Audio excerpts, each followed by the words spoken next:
Hi, can you hear me? So I'd just like to know who my audience is, and I want to see if we have any self-selected clustering. So who identifies as a biostatistician? Okay, all right, I would say majority. Statistician, like plain old vanilla statistician, okay. Clinician of some kind. One brave soul. So I think someone should do a study of spatial distribution of audiences in auditoriums like this, because notice, so maybe we should have the pie, I think, down here. You have to venture to the front of the room before you actually get any pie. What other groups did I leave out? Epidemiologists? Okay, students. Who is a student? Oh, the students don't raise their hand very high. Okay, all right, that gives me a little bit of an idea of who we're talking about, who I'm talking to. So if I can share something personal first about myself. So as Kathy mentioned, I teach in American Sign Language, not my native language growing up, but I was born half deaf, and then I lost hearing over time. And each year it just got harder and harder until it was just way too hard for me to decipher the information that was coming in. So 3 years ago, at the age of 43, I got a cochlear implant in one ear. And so I'm a cyborg, and this is my cyborg birthday, actually, today. I was activated, yes, so 3 years old, a toddler cyborg, so happy birthday to me. And I say that so you can help place my deaf accent, but also to put into perspective, I've realized that communication is kind of a driving theme in my life, because I've never been able to take it for granted. So clear communication, when both parties understand each other, is so precious. And I think that we all should not be taking it for granted. So that reminds me of my XKCD cartoon, not mine. Who reads XKCD here? Anyone? Love XKCD, Randall Monroe. So this one was out maybe just a month ago. A sick person said, people are mad at me again, they didn't read carefully, I'm being clear. It's not my fault if everyone misinterprets what I say. And then the sick person's ever-patient spouse from the other room says, it sounds like you're great at communication, an activity that famously involves just one person. And now, I think this is important, not just for deafness, but for any sort of communication that we're doing. We like to stand up and put forth, and we forget that there's something on the other end of that. So when I started writing about, well, first I started writing about science for all the sorts of places that Kathy talked about. ESPN was about horse nasal strips. You know, like the breathe right strips that humans have. Is it unfair if horses use it during the Kentucky Derby, whatever? So that was fun. So lots of things. And then I started writing about statistics. And I realized that was much harder. Starting to write about quantitative information, how to communicate that. It was hard. It was harder than science communication. And science communication is very difficult.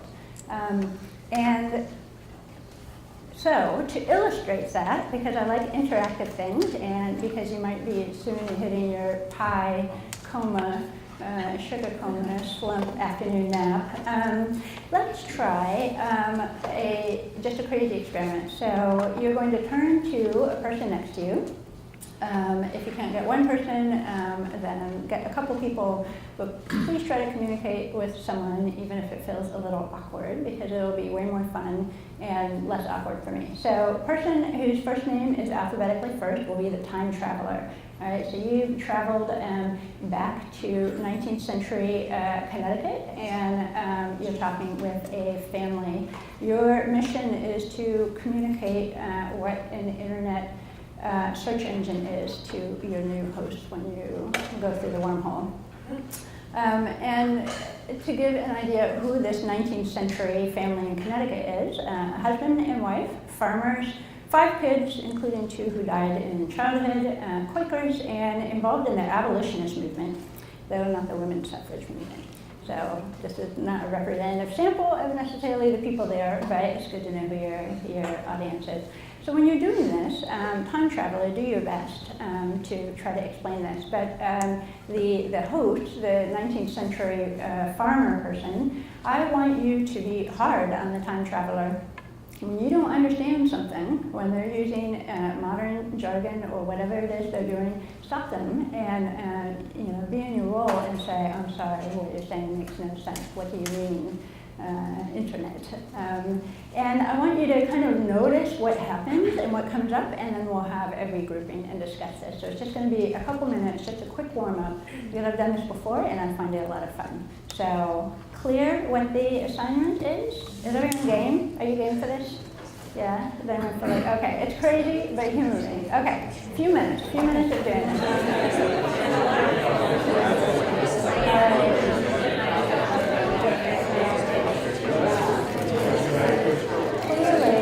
Go on and do this for the whole hour, which I think would be kind of fun. We should just rotate people coming up here.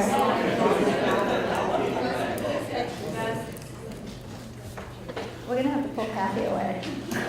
Kathy, were you the time traveler? Yes. Yes, clearly. So, time travelers, raise your hand. I want to see who's a time traveler. Okay. What did you notice?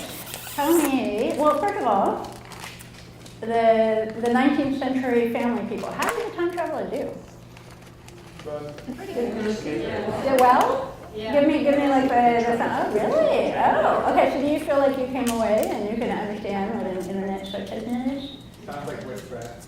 Yeah. Oh, so I forgot to mention, so it helps you get a visual lock if you raise your hand before you, just as you speak. Raise your hand. Who said that? Nick? Yep. Oh, there you are. You said it sounded a bit like witchcraft.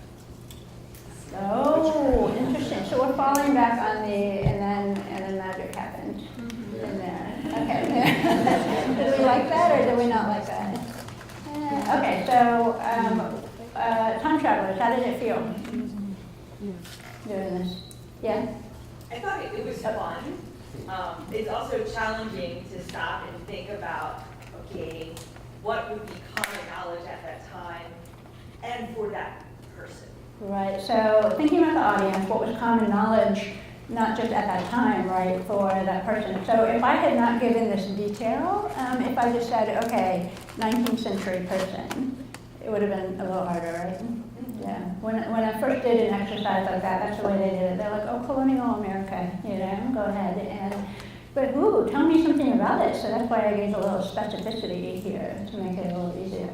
Other time travelers, what did you notice? I'm really curious about this because I think it says a lot about how we communicate and how statisticians in particular communicate. Any other observations in that? Yeah, I guess you realize how much you rely on jargon as a crutch, like when you don't know what else you're trying to say, so you just fall back on the words that you do know. You realize how much you rely on your like statistical jargon.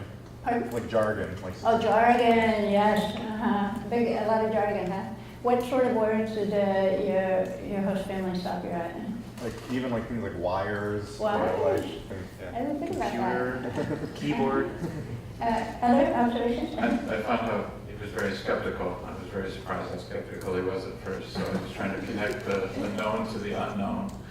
Interesting. Tell me more about that. Referencing books and libraries to learn things, and now we have things like shiny devices. Very nice. I shouldn't use devices, but shiny, you got that. I like that you were skeptical. I think that a farming family is pretty skeptical about the whole thing. So I even saw a physical model going on over here, right? Can you tell us about your physical model? Yeah, because I think in order to explain the search engine, you need to first explain what a computer is. And then I was trying to use this box to show it is the size of the screen, but I didn't mention screen because then they won't know what a screen is. So it's the size of this box. And then that became the robot, right? And when you're feeding something in. Like just a robot. So you just imagine there are a lot of books inside this box. Nice. So you can search for answers, and then you can lead to a search engine. Very nice, very nice. I like taking advantage of nearby materials. What else? Other observations? Yeah. Mm-hmm. I realized pretty quickly, at first I tried to explain it in terms of a library and stuff, I realized as I started talking about like typing something in, and like there was no frame of reference, so I just reframed everything as magic. Magic, witchcraft, magic. Because I don't think there was be any other way for them to understand. Right, no. Who else fell back on magic or witchcraft or miracles or something like that? Yeah, it's something to do that. What else? Any other like creative things, approaches that we haven't talked about? Well, I was the family member, and I had to commend Gillian because she did start out with the library comparison, which I had never been to, but I'd heard about. And I would have done, as this gentleman over here mentioned, I'd have been trying to explain computers and all that, Yeah. when really starting out with the library concept made more sense, I think, to that audience.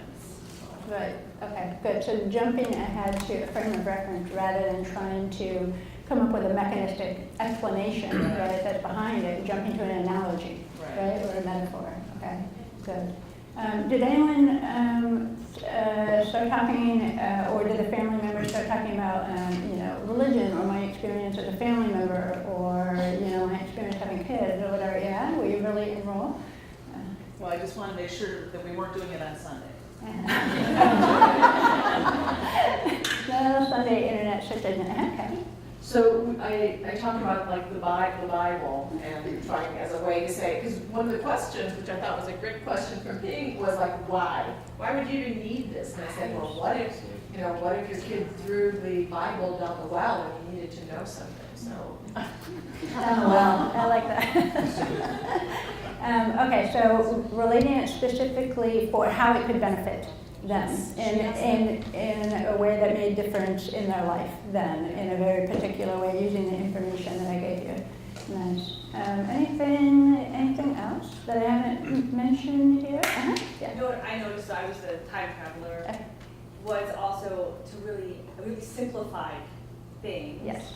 Right? Yes. And I know we often do that in science, but I felt like that was, to get the main message across, that's what needed to happen. Right, so I gave a very vague instruction, just explain. I didn't say what the purpose was or something in particular, but you're right, we have to simplify it. So that felt a little uncomfortable, right? Because we know so much about a search engine and there's so much there, and I'm only conveying a tiny little bit to this. No, and related to that, some of it was wrong. Like, I never said typing because that's completely irrelevant. So interesting. I would say, like, if you wrote something down on a piece of paper, or you had somebody write for you, because again, in that time, most people didn't know how. Interesting. So, so you realize when an important detail to us was not relevant or understandable to the person, and so you committed inaccuracies, falsehoods in there for the purpose of getting across something bigger in a way that still fit in with the spirit of it, right? So you weren't saying anything in particular. Okay, interesting. This has been, you guys are, I like statisticians. You guys are different than scientists on this kind of thing. Anything else that we didn't cover? I wish if we had more time and a smaller audience, I would bring one group down and do some role playing. But so things that I have noticed in the past. So when I first did this, I tried to fall back. It wasn't a search engine. I was trying to explain an iPhone, and so I was falling back on the okay. Well then, here's how we get things through the air and telecommunication. And it was just crazy. So I think there's a tendency when we understand things to try to explain how it works. Good for some purposes, but not. I also ended up going into like a history lesson of, okay, and then electricity was discovered, and on and on.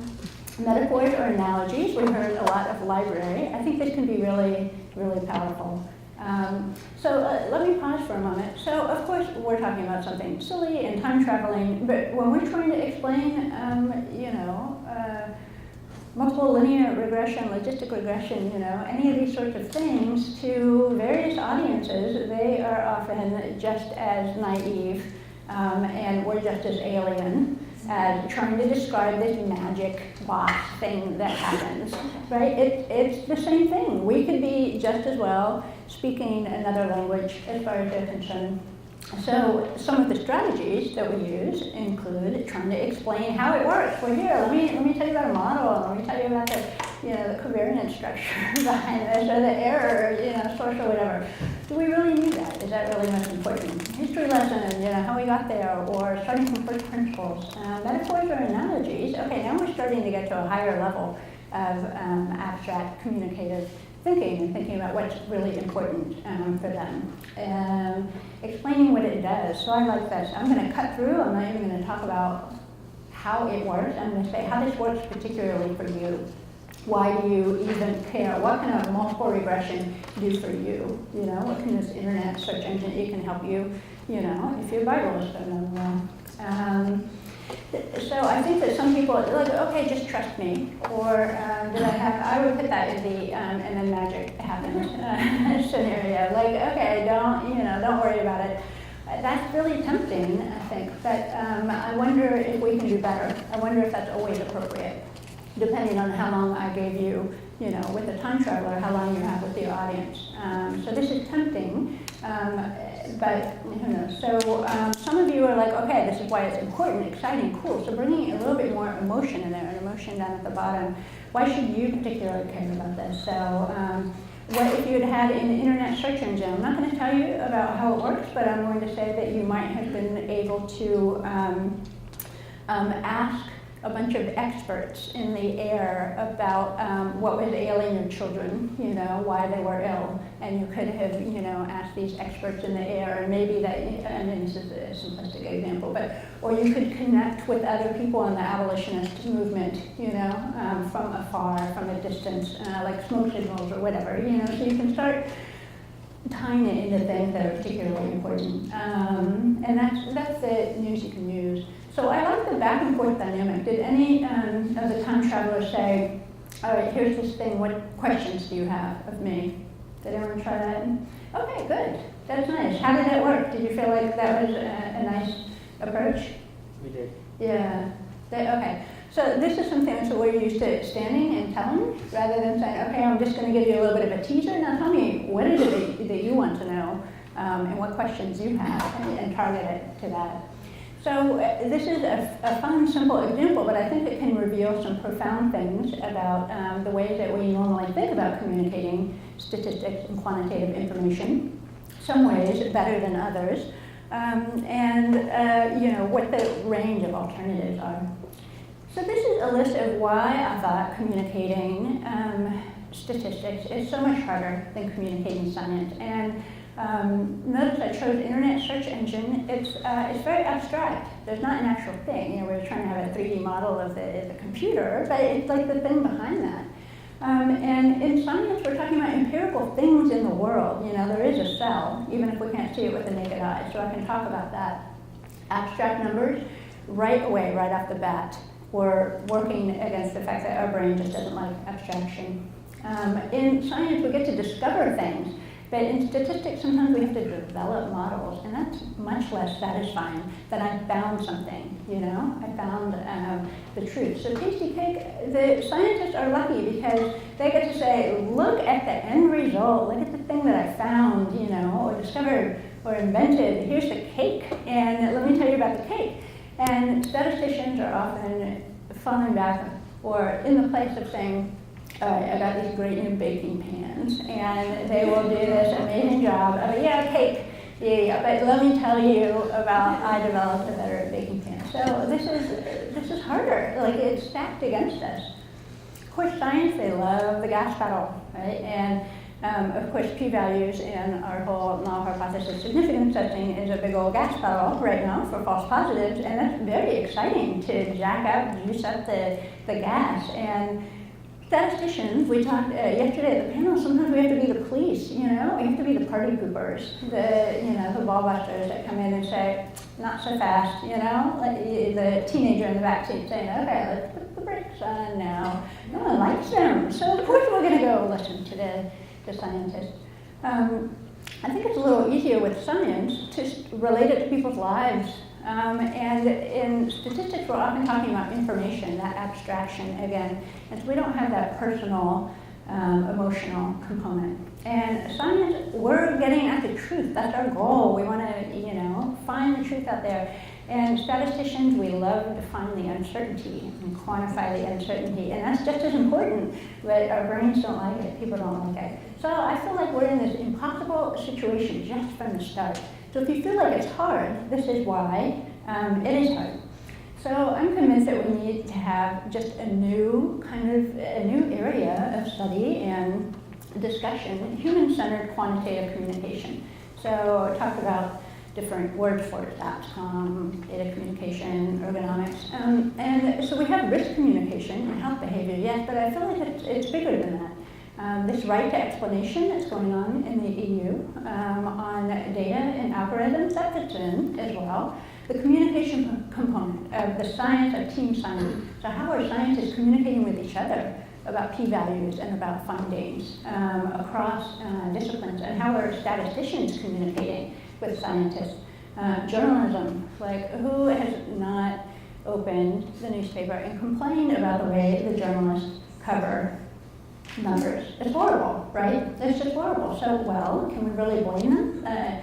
Numbers are hard, and they're up against all these things, and they don't know what they're doing. And like daily, you can go in and find sorts of problems. Forensic science is an example. Statistics in the courtroom. So what's the uncertainty? They make all kinds of crazy claims about the uncertainty behind forensic science when it's not. It's when imprisoning people based on poor evidence, et cetera, et cetera. So that's why I feel like we need this overarching thing about how to do this. So framing science, this is a very interesting article that was in Science, an essay written by Chris Mooney. He's been big in the, like bad science, and Matt Nisbet. And they talk about framing science and how we can't just rely on this idea of I'm the expert, so I'm going to stand up and I'm going to educate you, and that's going to be enough to now change your opinion about GMOs or climate change or that sort of thing. They talk about, in particular, something called frames, and this is an excerpt. So frames organize the central ideas. They define a controversy to resonate with the audience, with the core values and assumptions, and they pare down complex issues. Like we heard over here, like, oh, we have to do it. This is just going to be what we need to do. And that allows people to quickly identify, because sometimes we don't have a long time with them, why an issue matters, who's responsible, what should be done. So this is about science. And I feel like, okay, it's slightly different for stats. We need to define a statistical concept to resonate with human experiences. So that's where kind of this, cognitive psychology is coming in. With numbers, uncertainty, abstraction, decision-making, and context, it's slightly different than it is for science. We're not talking about quantities, and magnitudes quite as much in science. And why it's important how we're turning data into knowledge. This is like the heart of things, right?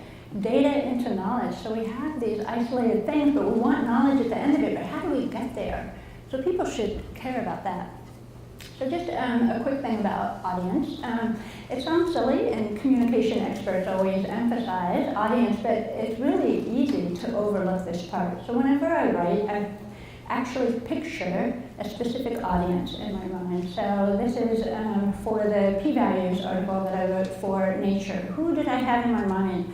Science students in grad school. That was who I pictured. There's a range, plus or minus. They read Nature and Science regularly. They want to get a leg up. Why are they doing it? They want to get a leg up on other scientists. They don't want to be wrong. They've taken it, a couple of stats courses. They learn the cookbook. Men and women, yes. They want to be surprised also. They want to learn things. They want to know why everything they believed about stats is wrong. They want to enjoy. So contrast that with the audience that I picture when I write for Reader's Digest. I wrote a feature, What Happens When Scientists Experiment on Themselves. This is a lot of fun. So this audience, completely different.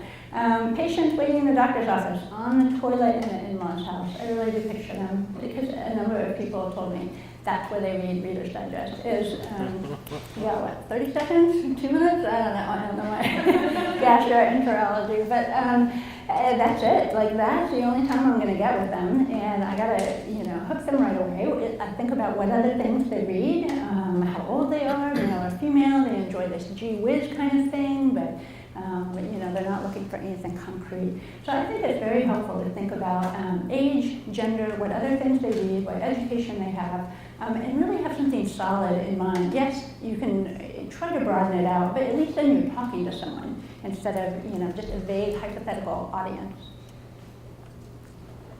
Has anyone read this book, this cookbook, Salt, Fat, Acid, Heat?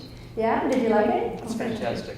Huh? Fantastic book. Fantastic, yes. Okay, I recommend it. I'm not a cook or a chef or by any means good.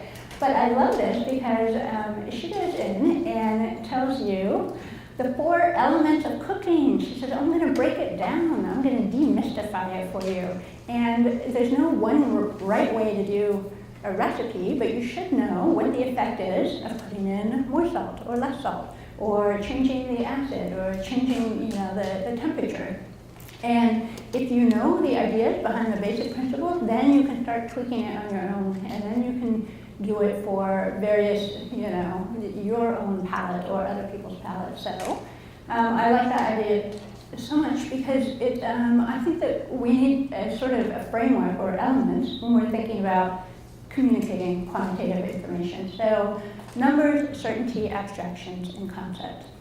So there's no, I think, one right way to communicate numbers, for example. But I think if you think of it like a chef, that I understand what the effect is. Maybe I want it a little sweeter, maybe I want it a little saltier for this audience, depending on what else is on the menu or what people want.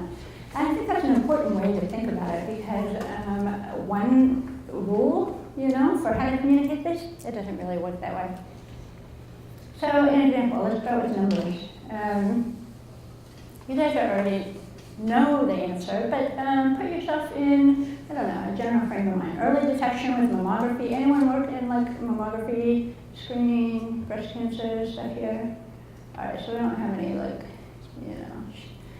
okay. Early detection with mammography reduces risk of dying from breast cancer by 25%. Assume that 1,000 women aged 40 and older participate regularly in screening, how many fewer would die of breast cancer? Well, I'm not giving you complete information, but this is often the sort of information that people get when they're reading media or even health literature. So give me some answers. I'm not going to even give you a frame, between 0 and 1,000. So what do you think? Quick calculation or gut response in your head. What would people typically say if you even don't want to say yourself? But 5. Okay, I got a 5. Anyone else? 2. I love statisticians. You guys are great. Anything else? What? The rest of you are not responding because you want to know the base rate for. I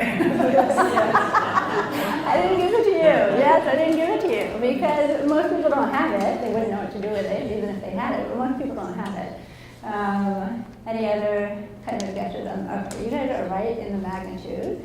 This in the upper right is what well-educated Germans said when Gallaudet has done a lot of work in communication of numbers to patients. So you can see 0 to 1,000. There were some people who were literally saying, they were saying that 1,000 fewer women would die, or 999. Most of them noticed a peak, half. They're just going to go with half. Or we had a peak again at 250 something, where it listed 25%. What's even scarier is that 3 out of 10 German gynecologists, when they had this, said 250 fewer women would die. So that's their heuristic, they got heuristic. And the answer, of course, is that 1 fewer women would die based on the number. So if you were 2, 5, okay, that's the right order of magnitude. Clearly it's not 999. I think this says something about what our brain does with numbers. Because when I looked up, mammography to see what people were getting, they get things like this: 25 to 30% or more reduces the risk of dying. Who wouldn't want it when you're putting it this way? But that's just relative risk. So I found the actual numbers from one of the studies that they rely on, 21% reduction. They've done the other one since then, but this was a large one in Sweden. So here, in that spirit of, okay, you know, salt and fat and varying things, we have two. We have absolute and relative. So the left is giving absolute numbers. Over a 15-year period, chances of a woman dying of breast cancer if she's not screened are 0.52%. That number will drop to 0.41% with regular screening. Compared with, researchers estimate women who are regularly screened are 21% less likely to die of breast cancer. So what, many people are laughing. So what is funny about this, or what does, I don't know, what does your gut say? So I know we're statisticians and we're kind of bringing that, that knowledge here, you know, that time traveling knowledge, but let's go a little bit and try to put ourselves in, you know, the farming family. What even, just at your gut, what do you feel when you look at the two? Which do you like better and why? What different message does it tell you? Anyone? Mm-hmm. So I'm not a statistician. Okay. I'm a writer. Okay, oh, good. I want to compare and learn your perspective. Hold on one second. So if she turns on the mic, will that be picked up by the recording? If you guys in the back? No. No, just yours. So you could repeat her. I actually like the first one better, surprisingly, because that is a much clearer perspective to me than the second one, because I would have been one of those people making the 250 mistake on the previous slide. Right.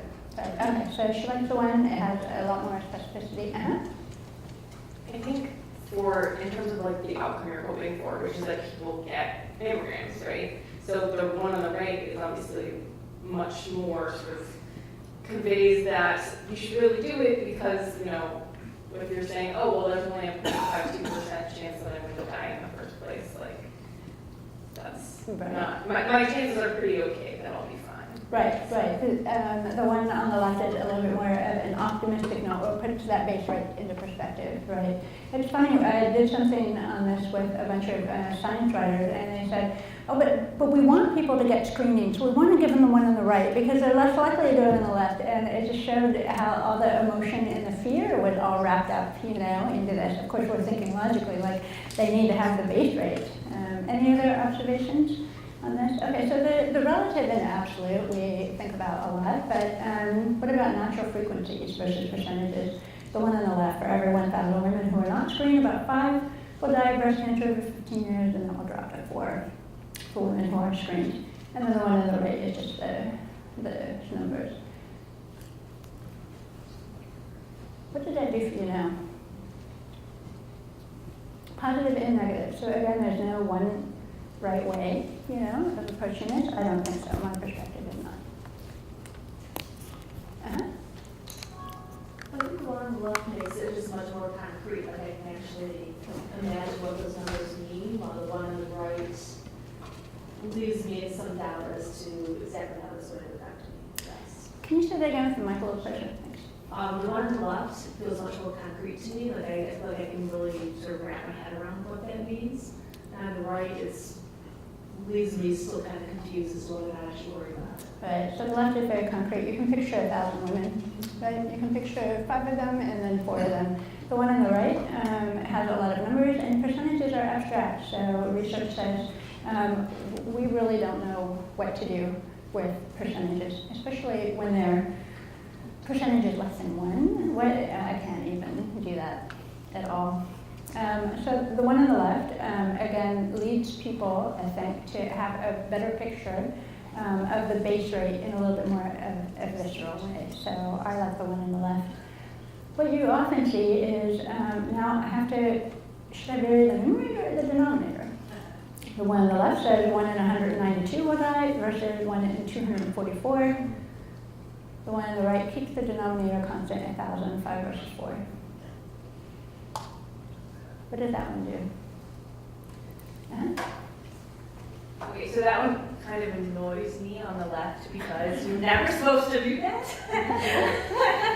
So I'd always keep, you only change the top, right? This is what we all learned in basic math class, changing fractions from one to the other. Right. Because on the left, you're basically trying to trick your readers. Right. Could we Right, so the one on the left, we're trying to find the least common denominator in our and we can't do it. It's also harder to picture. Now we're talking 1 out of 192 versus 244. So I'm having difficulty picturing the difference between 192 and 244. The one on the right, okay, I got 1,000, 5 versus 4. All right, I can do that, I'm there.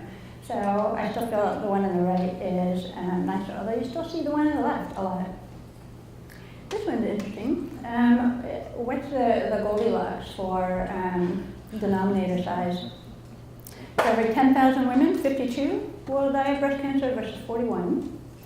1,000, 5 versus 4, or 100, 0.5 or 0.4. I see a head shaking going on right there. I feel like the smallest denominator that you can get while still keeping the number of women. Where you can get a whole number of women. Right. So smallest denominator where you can get at least one, and we're not talking about half of a woman. So this may seem obvious, but science writers, I've regularly seen them do this sort of thing. So they're like, smaller denominator is better, and then they end up, I saw one that talked about 1 out of 10 interventions work, and among those, half of them were excellent. So now I'm picturing half of an intervention, and that just doesn't sound. Anyone like the one with 10,000? Anyone like the bigger number? I just find a lot of my students worry about significant digits. And we can debate that whole issue in this crowd, but I can find a lot of my students saying they want the left one because it's more precise. Yeah. The problem for me too is saying the one on the left is more precise than significant digits. I have a harder time picturing 10,000 women. I don't know about you. It's not as easy. Now we're talking about a stadium, versus a theater. So there is very preliminary, that's just me, there's preliminary research that says we respond better to denominators that are sized the same as we might have had in our tribes, in our human history, that we can picture kind of a tribe. So they think that maybe like 500 or something is actually ideal, because we're familiar with that. 10,000 is a little bigger, that our brains have a harder time getting around that. But the point being, we need whole people, so we want it small enough or large enough that we can still get whole people. So I think this is an interesting way to think about it and to play with the denominators that'll work out. So this is a New York Times piece. Did anyone see this? It was out in April. April this year. Anyone see this? Anyone work in this area at all? Okay. Lung cancer patients live longer with immune therapy. This is in the science section. Lead paragraph, odds of survival can greatly improve for people with the most common type of lung cancer if they give them a new drug, blah, blah, blah, immune therapy. You have to go down to paragraph 17 out of 23 before you start getting some effect size in there. All they're doing at the top is saying odds of survival. So it's a little bit like that relative, measure without even any numbers behind it. Just trust me, odds of survival are going to be better. Keep reading down until you get to the actual details. So notice what they said, median follow-up of 10.5 months. Those in the treatment group were half as likely to die. Median overall survival was 11.3 months. In the control group, survival in the treatment group was longer, and the median has not yet been reached. And then 2 more paragraphs down before we get the estimated survival after a year. So the year-long study, 69.2% versus 49.4%. So I like this, the journalist, Denise Brady, I think she's very good. I think that we can play around with better ways of doing this. So if you go to the actual New England Journal of Medicine paper, can you see that well enough? That really is kind of small. So instead of 69.2% versus 49.4%, I would argue, do we need that decimal place? Do we need that? I don't think so. Not in the New York Times article. Yes, it's important, but I don't think here. It's not close enough that it's even going to make a difference. So why don't we just fall back on this, like for every 100 patients on the regular treatment, 49 were still alive after 1 year, and that number rose to 69 for those that have been immunotherapy. So I'm not even doing anything fancy, here at all. but I'm bringing it back to natural frequencies instead of percentages. Instead of saying 12 months, why don't we say 1 year? So I think our brains, when we see numerals, we're like, important, but wait a minute, that's going to be hard numerals. What do they represent? A 1 and a 2 and a 12. So if we have 1 year, okay, that's good enough. You know, like, and you don't have to put your numeral in there, because I think that we get digit overload when we have too many numerals in one paragraph. So the more we can, you know, reduce that down, the better. Any thoughts for liking, not liking? Kathy? You know, one of the things for me as a statistician is that I always worry about variability, because that information, you know, if the confidence bounds are this big versus that big, there was not, I always saw part of this, so I don't know if there's any discussion about whether it was, you know, sorry, the whole p-value business. Yeah. I mean, you know, so that looks like a big effect, but there's nothing to kind of like tell the reader about how believable it is. Great. So she's saying, what about the confidence interval? You know, what's going on here? What's the variability? What's the uncertainty? Great thought. Hold that. So we're not going to get into that on this one. I have another example that would fit with that, but I think that's absolutely right. And I think there are ways of getting at that, but I didn't want to mix them all up. So we'll talk about uncertainty a little bit. Would you ever, with that in mind, and then would you ever just round this to say 50 and 70, because those numbers are easier for people to read? Interesting. So she said significant digits. Let's just go all the way. Let's just go 50 and 70. And go big.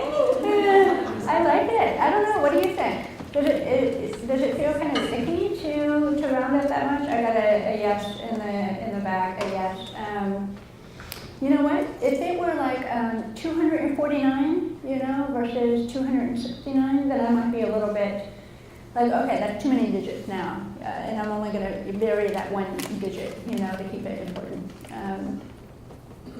Or, depending on your audience, so this is New York Times, I feel like, okay, they can handle some numerals. But if I just need to get it across really quickly, then I'm not above using the head word about, you know, or approximately. I think that's okay.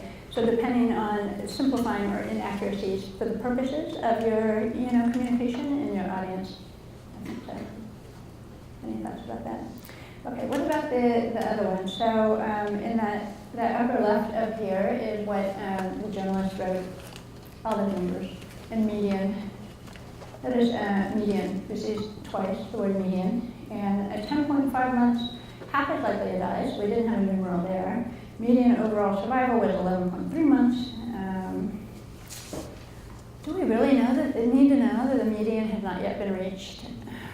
I think this was in the press release, and that's why she took it in there. And is it important? Yes. Is it important to us? Is it important to the reader in the New York Times to get across the ideas? I don't know. So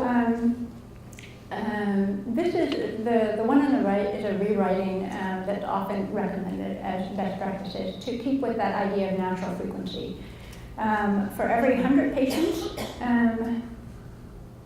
you know what, actually, I tossed out that entirely. If the median's not yet been reached, that's just a function of the study. That doesn't help the reader understand anything. Yes, we can understand that it's greater than 12 months, but now we're dealing with median, and now I'm just confused. So I say toss that out entirely. It's important to us, yes, but I don't think that it's understandable enough to the audience to even focus on. The audience is going to care, though. We can go in there and look at progression-free survival. All right. We've got the median for that. Why don't we talk about that? That's just as important. I understand it's not overall survival, but it's still something that they can latch onto. So I said that. So for every 100 patients on the regular treatment, about 50 lived at least 5 months progression-free. For those on immunotherapy, that number rose to 8 months and 3 weeks. So I have mixed feelings about using natural frequencies here. So that is what we did. Instead of median and percentages, instead of 50%, now I changed it to 100 people and saying about 50 of them lived at least 5 months progression-free. So instead of the, 4.9 months. And then I changed the 8.8 months into 8 months and 3 weeks. Because I have a hard time picturing 0.8 of a month, like just give me, the actual thing. Keep that in your head. I tried rewriting it again, so that's the one on the left, and then the one on the right, I tried rewriting it. I don't know, I'm not uncertain about this one. With a regular treatment, patients could expect to live an average of almost 5 months progression-free. For those who had immunotherapy, that number rose to about 8 months and 3 weeks. So notice what I did, median or 50 out of 100, I just tucked it away into could expect to live an average of. Is that I don't know, does that get across the spirit of it enough? Or is that like I'm bundling way too much hand-waving uncertainty into that? I like it because it's a little just simpler. It's saying, okay, you could expect, or people in this group could expect to live, 5 months versus 8 months and 3 weeks. Versus I had to picture 100 patients and then 50 and then at least, and there was a lot of variables going on the one on the left, but I don't know, I'm not certain. Did you have a comment on that? You could probably change the 8 months, 3 weeks to like nearly 9 months. Yeah, okay, all right, good point. So you said round up the 8.8 to 9 and just be done with it. Okay, that's a fair point. Okay, I can share that down. I'll do that in the future. But what about the difference on how to handle the median and the survival time, or progression-free survival? I thought this was the first one where I actually understood it the first time I was reading it. For this audience, I don't have a problem with conflating the average and the median. And so in the one on the left, I found the second half of the sentence, we've already fudged to say about 50, then it's like, well, I don't even know what's rising to be these 3 weeks. What is the what? What's rising? What get 50 is already fudged. Right. So I like one right. Okay, so there's so much fudging going on the left. Why introduce this kind of feeling of precision with the 50 and the 100? Let's just go ahead and bundle it all in and expect an average. Is that kind of what you're saying? Did I capture that? Okay, that's a fair point. Anyone else? I'm really curious about your thoughts on this. Mm-hmm.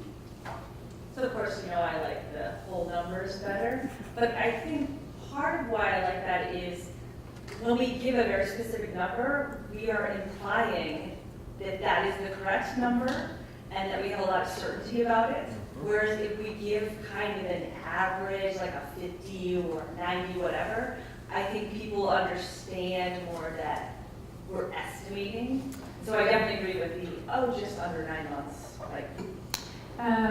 So if I'm understanding that correctly, the one on the left is implying that there is variability, that 50 and 100, so it immediately opens up the questions, okay, what about the other 50, And so you want to know what the differences are. The one on the right is a little bit too directed, and it conveys a little too much certainty, false certainty. Is that?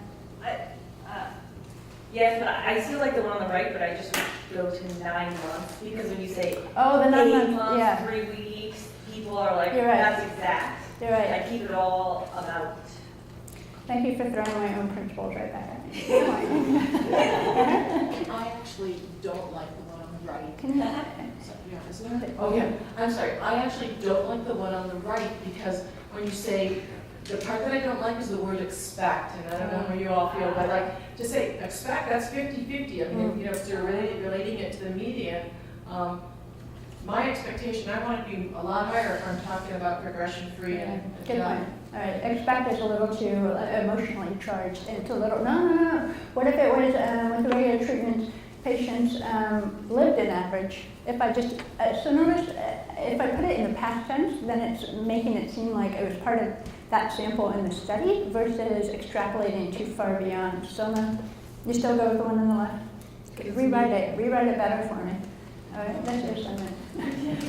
Assignment? So I think, again, being the writer, I just get hung up on the average of almost. That just seems very loosey-goosey to me. And so that's that. Good point. Too many hedge words in there, so, okay. That's interesting. I'm going to try rewriting this in a better way, not on the fly, not right now. But another one. So this, I think, is an interesting kind of conversation that you can have with your colleagues too. Like, hey, I wrote this, and then like A/B testing at the ophthalmologist. Which one do you like better, you know? What sorts of things bring to mind or, you know, convey different thoughts? Because you can catch exactly like the gentleman in the back said, why 8 months and 3 weeks? Thank you. Yes, just round up to 9 if I'm fudging that much in the first place. But do we kind of agree that the median has not yet been reached is not really helpful to the audience? Yeah, I was a little disappointed. But I think she's going off of the press release, which was going off of the actual numbers, you know, in the results, and she didn't feel comfortable enough with the numbers to start playing around with this sort of thing. So if we help educate journalists a little better, they might feel comfortable going off script like that. I'm going to save this because you guys are going to be emailed this, and to get to the question that Kathy had talking about uncertainty. So this, I like to pick on the New York Times. They're big enough; they can handle it. Not failing New York Times. They are the awesome New York Times. So this was around Christmas, December 22nd, 2016. New Ebola vaccine gives 100% protection. Anyone work in like this kind of area, vaccines or Ebola? You never know, random sample. So right away that headline gets you going, right? The lead paragraph, in a scientific triumph that will change the way the world fights, blah, blah, blah, has been shown to provide 100% protection against the lethal disease. And then you have to go about halfway down on this one before you start getting some actual numbers. So let's talk about the headline and the lead graph. What does this bring to mind? Anything for you when you see this? Positive or negative or what about if I showed you the Lancet paper? I don't know if you can see it. So, but complicated design, let's ignore that just for the sake of discussion, and let's just focus on one estimate of efficacy with 100% with a 95% confidence interval of about 69 to 100% with a nice small p-value. Okay, now knowing that, what do you think about the headline? Does it change your thought at all? Yeah, okay, Kathy, come on, let loose with your thoughts about uncertainty now. So what, I just worry that it seems like you are over-promising what the protection is with the vaccine. I think that's dangerous. Over-promising, yeah. Did anyone get outraged at looking at this? Okay, so this prompted statisticians being so outraged that they actually complained to the New York Times and to the writer and got into a big back and forth. And the writer said, but this is what it said in the article, not just in the, in the press release. This is what it said. Vaccine efficacy was 100%. Yeah, but there's some numbers after that you might want to look at. Well, they're in parentheses, so how important can they be? Also, gives versus gave, right? Gives. There's something about that, I forget what the tense is called, but like this present, whatever, I need to look that up. But it implies it's kind of like this ongoing gives. You know, not just gave. I feel like even if we just changed it to gave, we'd be giving a little bit more, because it would immediately say, okay, gave, when, to whom, you know, like how. But this gives implies this ongoing 100%. I think gave here would also be really important because they're looking at a 10-day window. So it's hard to say, oh, it's going to give and continue to give. We just know that it gave that protection in that time period. Because you're saying over a time window, it's important to... Yeah, it's saying none came down people of 10 or 1 days ago. I don't know what window they were measuring there. Oh, what they would, right. Right. What about the idea that it's 100%? Would it have been in the headline if it were 99 or 98 or 87 or something like that? Something magical about 3 numbers in journalists' editors' love: 0, 50, and 100. Those are just magical. If it's 50, then you can say more than half. Whew. There's a great article in the New York Times about women living without spouses, And they managed to pick and choose the census numbers so that more than half of women are living without spouses, 51%, and it was only because he included 15-year-olds in the count of women living without spouses. So this prompted unhappy letters, and the writer said, but that's what it said. If it's not true, then it shouldn't have been there. So I think it's a good moment to take a little broader view of uncertainty. So we bundle all of this into the word probably or uncertain. There are actually many different types of uncertainty, and we know how to quantify them, but I think it's also useful to think about the types in a philosophical way so that we can help people separate them out and address them in different ways. So the first order, aleatory, this is just a pure randomness of the universe that happens when you roll some dice or the atomic decay or something like that. It's unknowable to humans. God knows, but we don't. Epistemic, the second order. This is what we're talking about, the confidence intervals. Okay, so our uncertainty, our personal uncertainty, or science's uncertainty or anything about the parameters or the summaries or the results. And it's about knowledge that we are lacking. So it's that thing that before I flip a coin, chance 50-50, and then after I flip it and then cover it, only Bayesians think that it's 50-50, right? Because we have the epistemic personal uncertainty about it, but the frequentists say, no, the 0-1, because the Bayesians deal with this epistemic uncertainty. And this is where a lot of the p-value problems lie, is in confusing the first order and the second order and putting them all into this word probability or quantifying them in the same way. And then third order, ontological. What are the unknown unknowns? What do we need humility around? What is it uncertain around the modeling and ignorance in general? So, how can we think about that? How can we help break that down for an audience? So I think even just a simple in trial, adding the word in trial, or was, starts to give you, okay, when, the context, the time frame for that.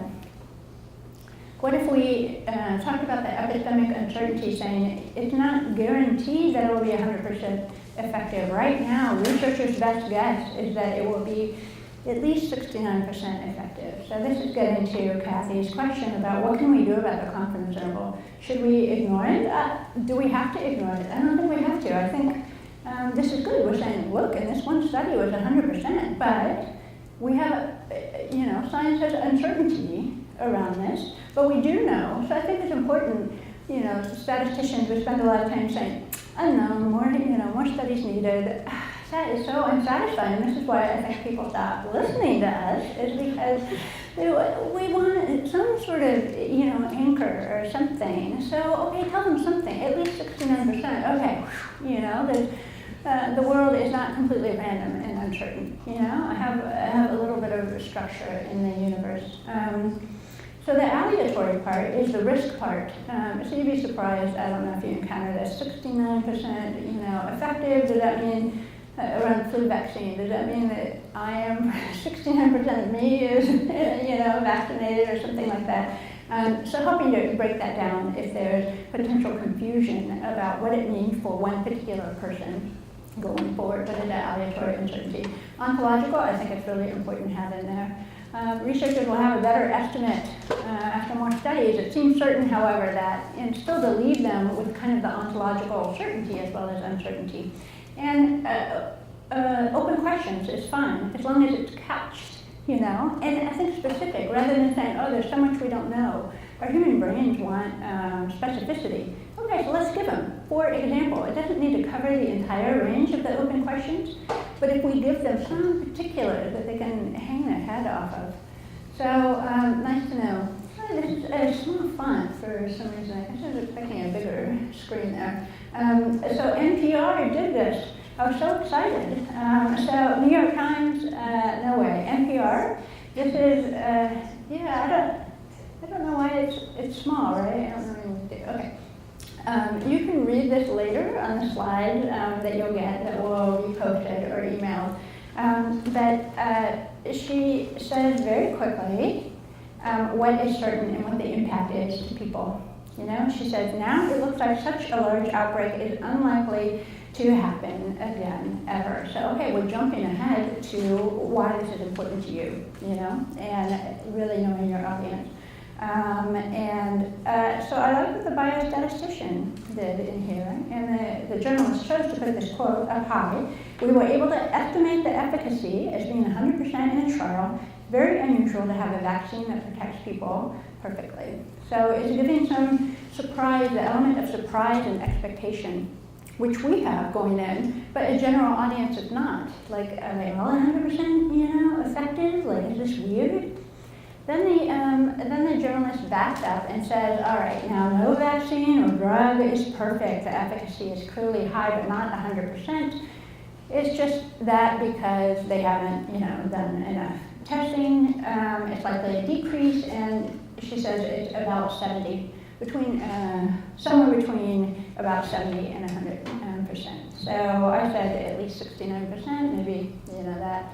And I love this. By comparison, the flu vaccine last year was 50% effective. So context, giving you some context for that. Open questions. Then we had someone from NIH chiming in. I think it's a content matter, not a statistician. But for example, and the journalist gives you these very specific things. We don't know how durable it is. And then projecting forward scenarios. It could be this, but maybe not this. So again, something concrete rather than just saying durable. What does that mean? Here, let me tell you, you know.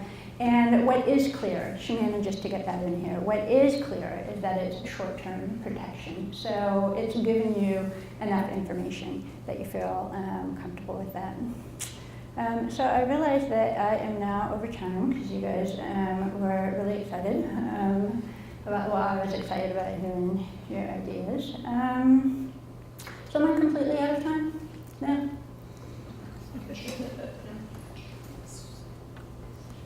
I think yes, right? 1:30, yeah. Okay, all right, because I noticed people starting to leave. So let me just put this up here. So the broader thing that we're talking about here is providing context for what it is that we're trying to communicate, giving them this new evidence, and now they have updated knowledge. So this is just a nice lay form of base theorem, right? But I think this is important because this is what people are doing. Organisms only learn when their expectations are violated. I think this is really, really important for us to remember. So we know when our expectations are being violated because something's surprising or, you know, unexpected. Other people don't. So what if we thought about that a little bit more specifically? Okay, here is the expectation that you might have. I'm going to elicit your expectation, or this is what science thinks, or this is what experts think. And then I'm going to tell you how surprising what was surprising about these particular results to help you put that into context. Was it surprising because it was so clear and it nudges us closer to, you know, a clearer estimate of whatever it is. And that's really how we get learning is from that. So often we just focus on that new evidence, you know, and the numbers, and we forget about the bigger picture. And I think this is really helpful with communicating with audiences so they can internalize it in a way that we perhaps are doing unconsciously and they would look for. So with that, I am going to put my email up there, and thank you for being patient and game on the expectations, and you'll have more slides later, and I appreciate it.